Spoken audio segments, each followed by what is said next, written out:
Hello, hello, everybody. Welcome to the Client Spotlight series. I have for us today an incredibly sweet, amazing, special couple who live in Tahoe, California. I have with us today Daniel and Tiffany, who have been working together with me for about a year for their financial coaching journey. And they have experienced just such impactful, incredible growth from where they started to where they are today, not only in their finances, but also in their faith and their relationship with each other. And I just could not wait for them to share their testimony with the world about what it looks like to be intentional with your money and how you can actually go after the life that you picture for yourself. So Daniel, Tiffany, introduce yourselves.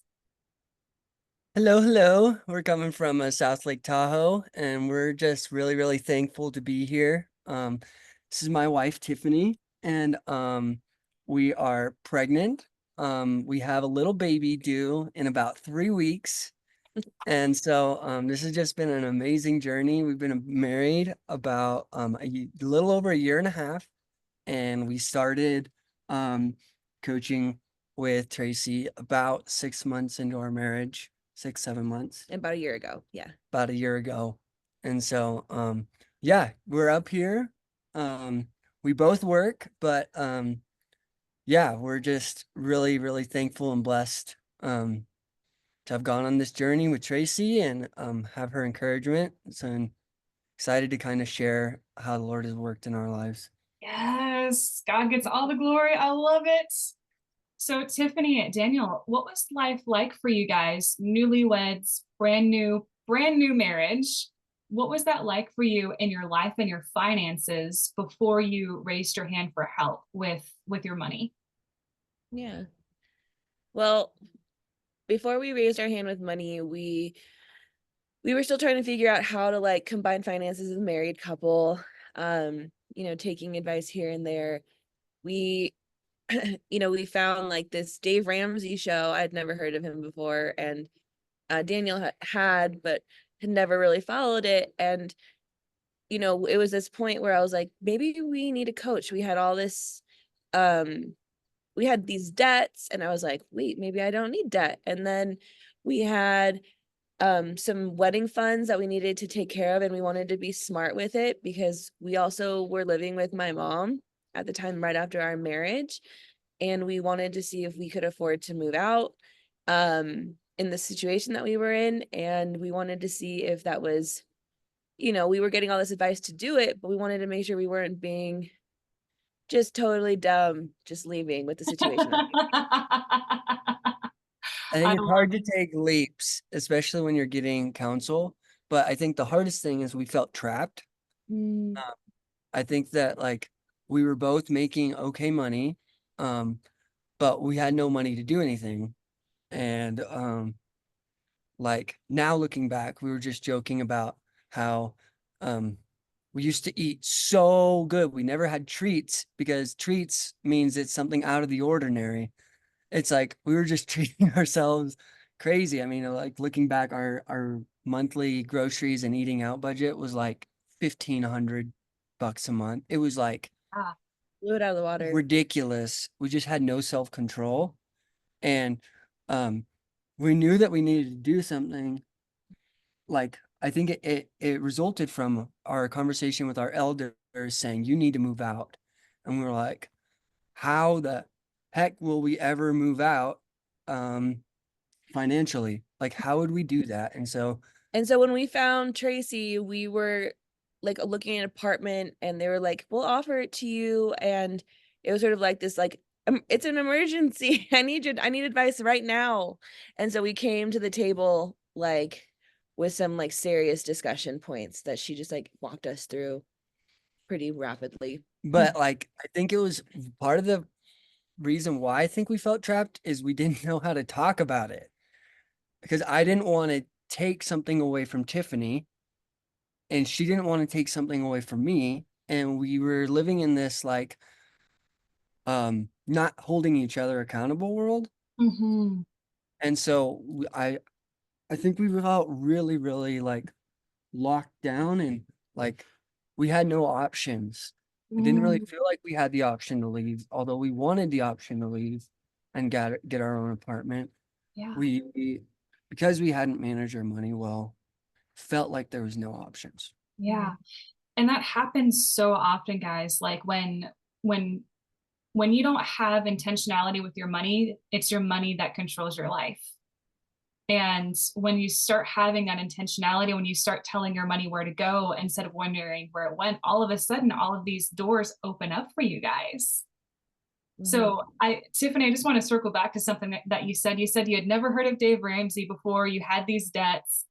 And then all of a sudden it was like, wait, I could live debt free? What? I don't have to like be giving my paycheck away to student loan companies or whatever.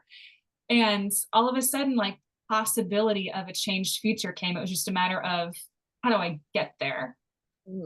And then it was the living situation that kind of lit a fire under you guys to reach out for help, to like, let's do this smart.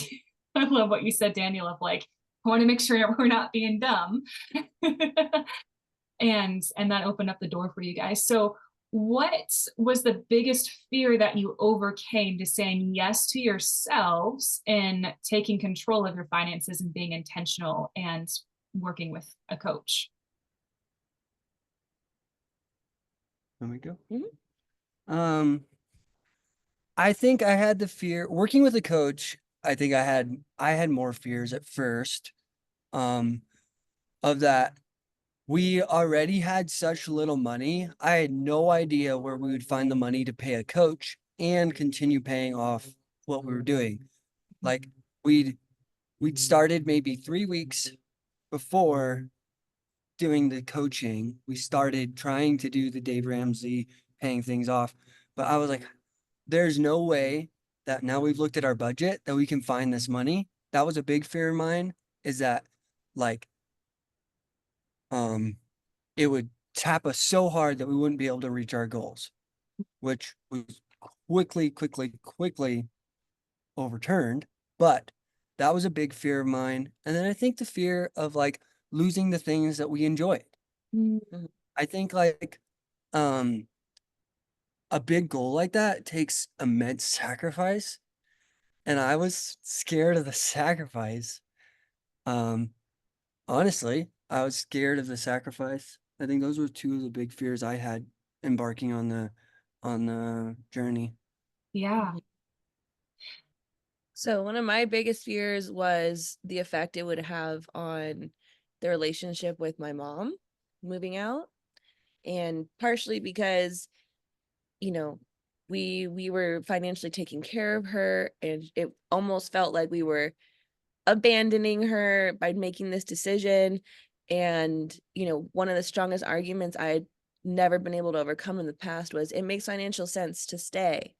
And to stay in a situation that was not healthy, and it was kind of just bad for our marriage. It was leading us down a really bad path. And so like having that fear to overcome was intense, but like that is where like a lot of our strength in our marriage really like bloomed from, was because I was like, okay, Daniel, like my husband, my new loving, beautiful husband, you're going to have to just lead me through this, because I'm not strong enough to do this by myself right now.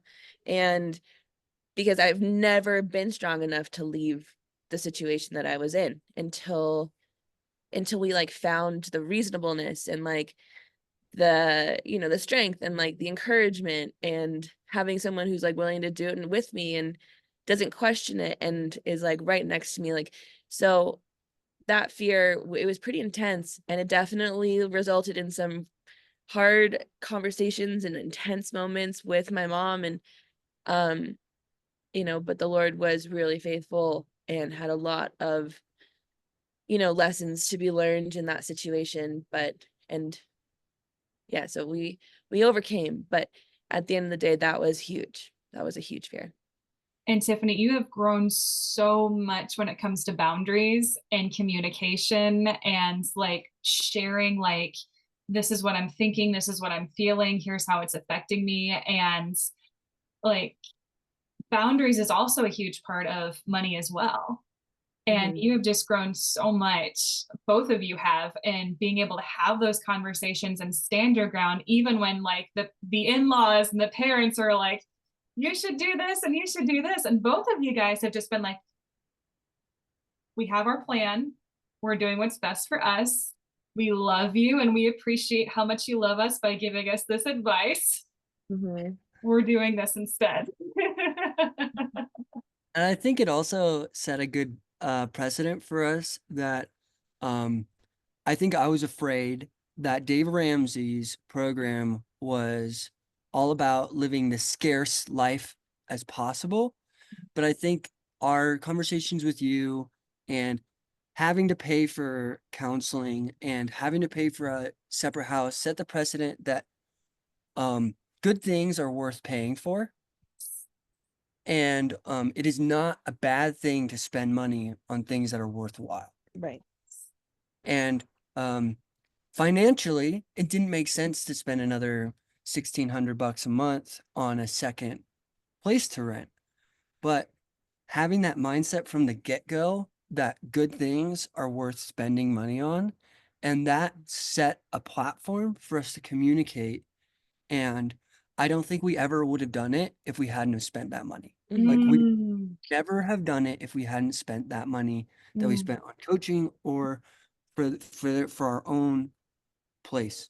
Yeah. So what are some of the other results or improvements did you have once you started being intentional with your money and working together on that? Yeah, I mean, the snowball effect was absolutely awesome.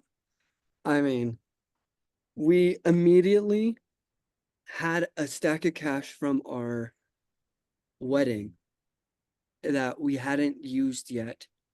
And we were able to pay off, I think, 1 or 2 loans straight out the gate and get a really just a fast start and get us really motivated.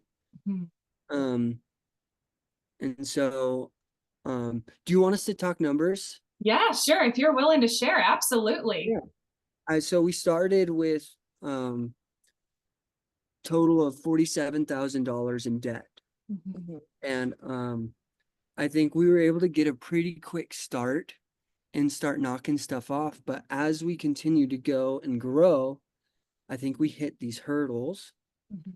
And right, there was like an IRS bill and a broken down truck 4-wheel drive and you name it, what happened, like it was a lot.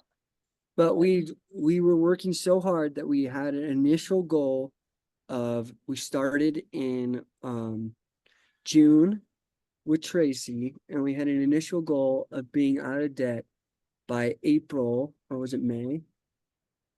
May 2024. And we were on track to hitting that, and we got pregnant in October. And we started freaking out and saying, well, we're not going to hit that goal anymore because we got to build a baby fund. And we ended up hitting that baby fund in, I think, 2 months. 2 months, we'd saved $10,000. And then we were able to not only get out of debt before the baby came in July. So the baby's coming in July, and we ended up getting out of debt in March. I mean, there's just these other little things that happened as well.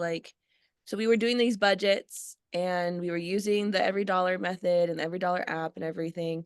And, we're putting all this money in there and we're like, okay, well, this is what it ended up being. We're $125 short, or we're $75 short. And Daniel goes, I'll make it up, because he had some side hustles doing landscaping or whatever. And the way the money would come in, it was to the dollar, where it was the Lord provided just what we needed. It wasn't like, oh, here's and 50% more, it was to the dollar. We never felt like we weren't going to be able to make it. And we lived not like super rice and beans, but like we definitely like learned some skills, how to meal plan and budget for those things and cut back on eating out and cut back on all of this other extra stuff that we were doing. And um but like at the end of the day, it was like crazy how these over and over and over again, to the dollar almost, the Lord would provide. It was just out of nowhere. It was settlement claims that I'd forgotten I had applied for, or a reimbursement check, or Daniel forgot that he didn't cash a paycheck 2 years ago, that all of a sudden showed That they up. called me about, and it was to It the was dollar what we were needing. it was like, wait, what? How much is it? That is exactly what we were missing. Oh my goodness. Wow. Thank you, Lord. It was just, it happened so many times. Like, I feel like, I don't know, like it was just amazing to see that sort of faithfulness from the Lord. And in return, I think one thing that we haven't mentioned is we were struggling with tithing 10% before we started this journey. And no doubt we live off 90% way, like it's So much more. way more lovely to live off 90% than it is 100%. And that feeling of giving and supporting our church and our community and our church family, it has not only like made us feel like, we're honoring the word of the Bible, but we're also like feeling that family bond with the church, and just like that lovingness that we get from having a church body. And we're so happy to be part of giving to them. And it honestly I've never experienced this amount of like Lord's kisses and blessings that we've gotten. So The Lord's yeah. kisses. I love that so much. Mhm. So in the last year, just celebrating your wins, in the last year, you've become intentional with your finances, created Mhm. some goals, and that resulted in you guys getting your own place, becoming debt-free, paying off over $47,000 of debt, funding a baby fund, Which was like $8,000 right? And before then plan. we haven't even mentioned we got out of debt in March, and by June 1st, we had a fully funded $22,000 emergency fund. Yep. God is so good. God is so good.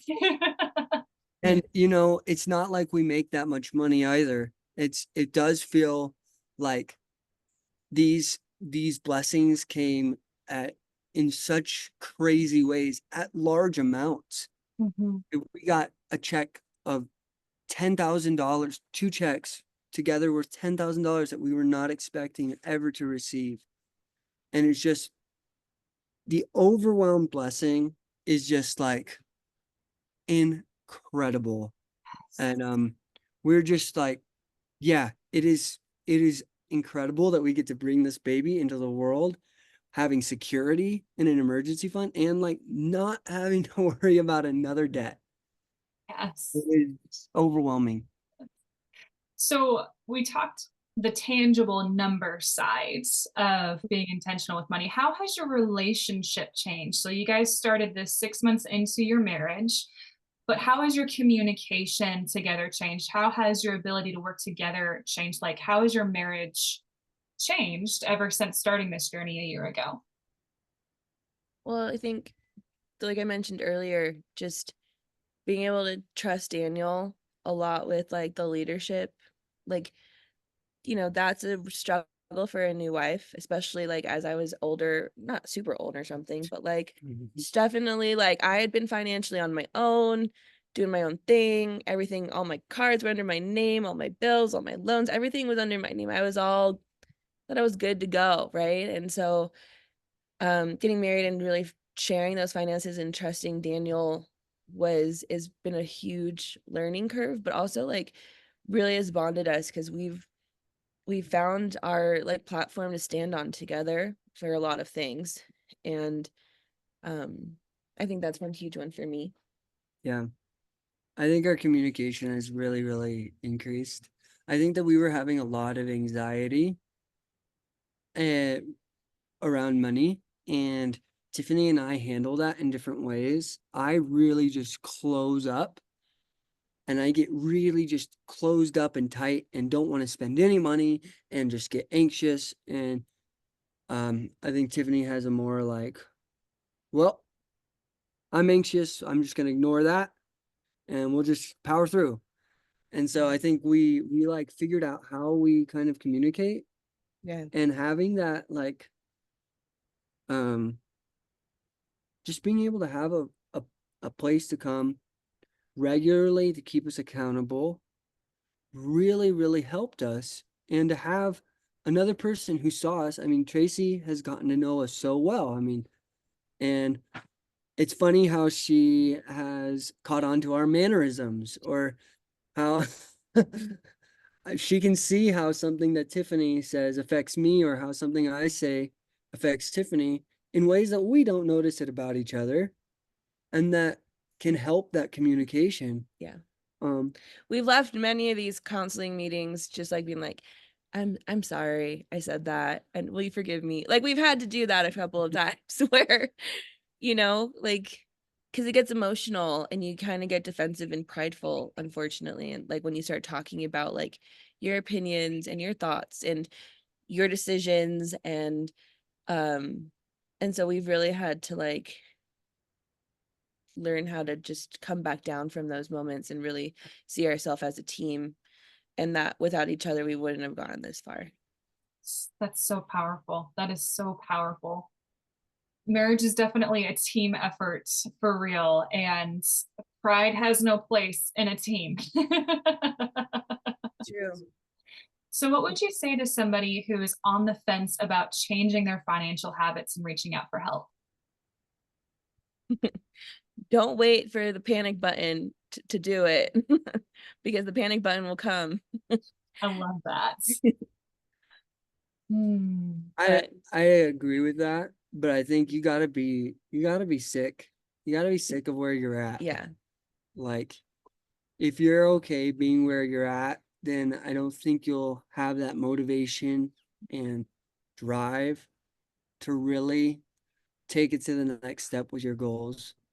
And I think Tiffany and I are both goal-oriented people, so I think that this really, really fit well with us.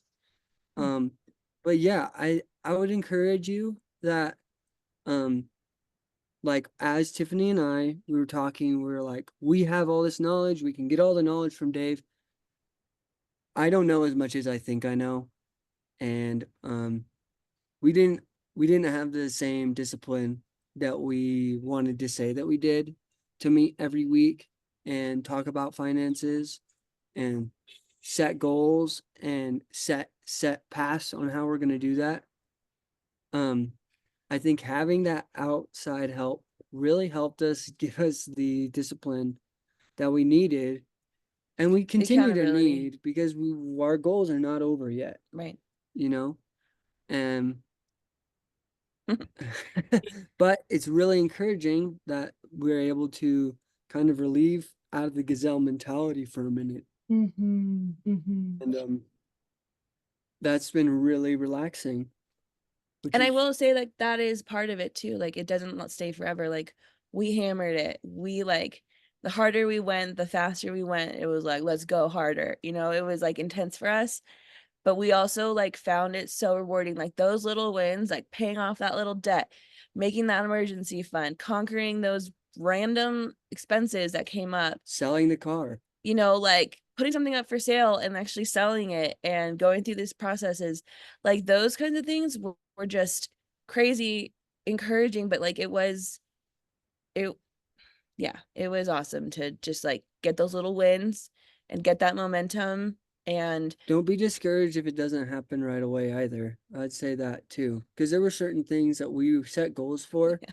While it does seem all really fast, and praise the Lord, it was, there were certain goals that we weren't able to achieve quickly. Yeah. Why isn't the RAV selling? Do we really want to do this? Yes. Yeah. Why is CarMax only offering us $9,000? Yeah, Oh, man. that was a rough moment. So I love what you say about how the more intense you go, the faster it goes. And also hold that timeline with an open hand, because sometimes in some cases it goes really, really fast. And then sometimes in some cases, the Lord's got to work on your heart and do a lot of foundational work first. And then the blessings come for sure. So Daniel, Tiffany, do you have anything else that you want to say for the world when it comes to managing your finances and being intentional? Well, since we're not going to probably go to Nashville, we'll do our little desperate scream right here. All right. So, all right. We got to do a countdown. So I'll pretend this is the microphone. Daniel and Tiffany from North Tahoe, California, paid off $47,000 of debt, fully funded a baby fund, and have their fully funded emergency fund of $22,000 in 12 months. Go ahead and count it down, guys. 3, 2, 1. We're debt free!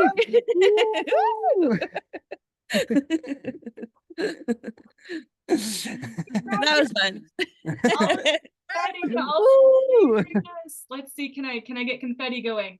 Yeah, confetti. Awesome. All right, guys, thank you so much for sharing your testimony on the Client Spotlight series. And thank you so much for sharing your journey with the world. And have an amazing day. Be blessed.